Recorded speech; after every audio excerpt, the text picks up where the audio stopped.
Hi guys, thanks for joining me. It's Gina again. We're in the middle of our pot project. Oh god, that sounded really bad, didn't it?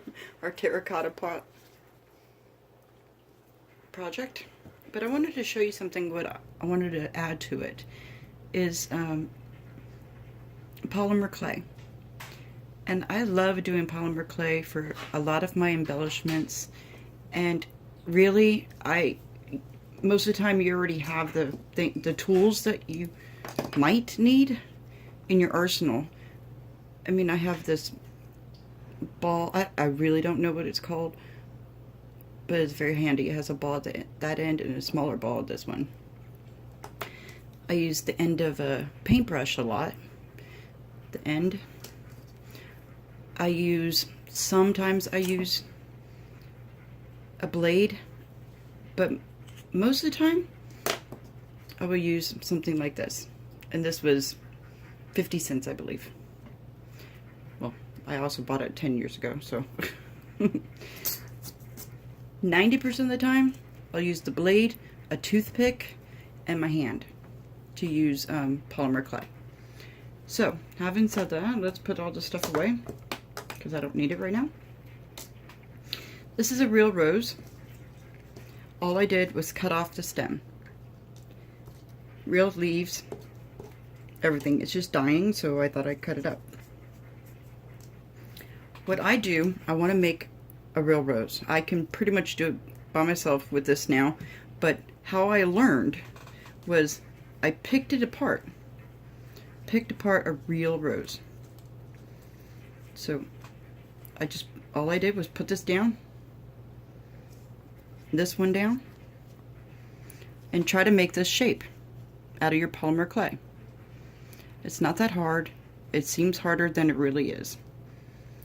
And you don't have to be absolutely precise, and you don't have to have use that big.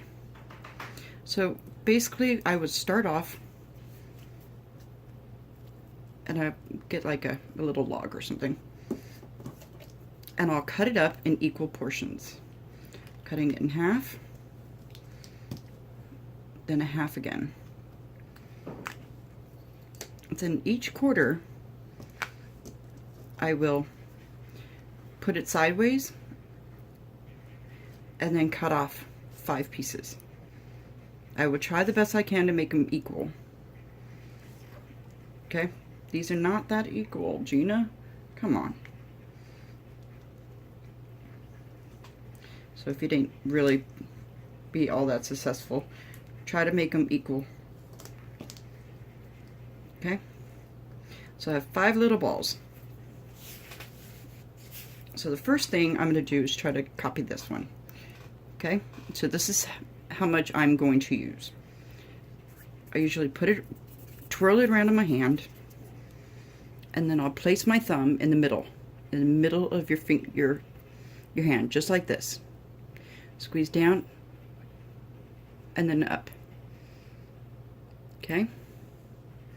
Take it off your finger and you have your palm print and all that. Okay, so I have the basic shape. I want to make it a little bit wider, so all you do is spread it in the middle, make it a little bit wider. Okay, so far so good. Okay, up here where I put the excess clay, they have like a little lip, something to attach to. So that's all I'm going to do. A little lip like that. You go back to your reference.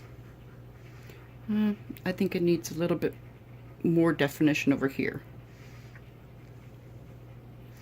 And that's it. The best clay I have found is Sculpey 3. It is super soft for hands, and you must condition your clay, and what that means, you must make it warm in your hands, and just massage it. Make sure it's nice and warm. As conditioning your clay. Okay, this is my first leaf. Okay, since this attaches, this is the bottom. What do you think? So far so good. Then all you do, really, from this point, I'll lay it down like that. Okay, so since it's flat, I need to move it up a little bit. Push it up. Okay, that's a little bit exaggerated. But there we go. Okay, the second one. Okay, it's pretty much the same. Let's put it down. I like that little flip. So, condition it. Twist it in your finger, your hand, and then just squish it down. That's it. Okay, has a little flip in the top. Let's get that flip going. And it's okay if you think you've messed up, you can always put it back. That's a good thing about clay. Okay, make like a little blob. I want to squish this out a little bit from the inside out so I can get that curl.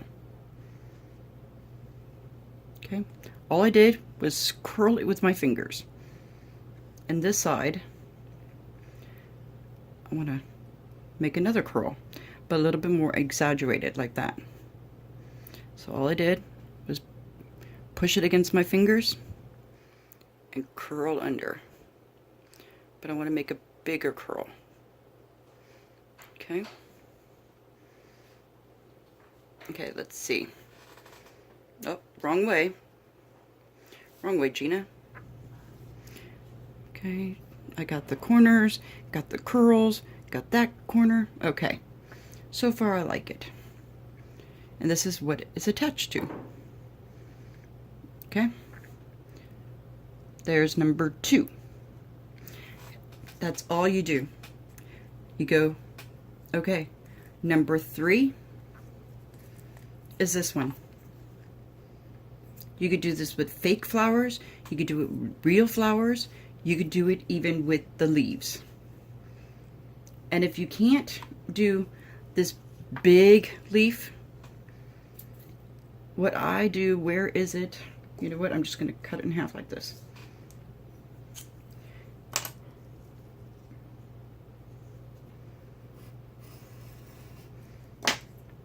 You would cut it in half like that. Make something a little bit easier for yourself, whatever it is. And then that's what I think people can do that. Let me get another piece just for example's sake. I'm just conditioning it, putting it in a ball. Okay, now I want it a little bit longer than my petals.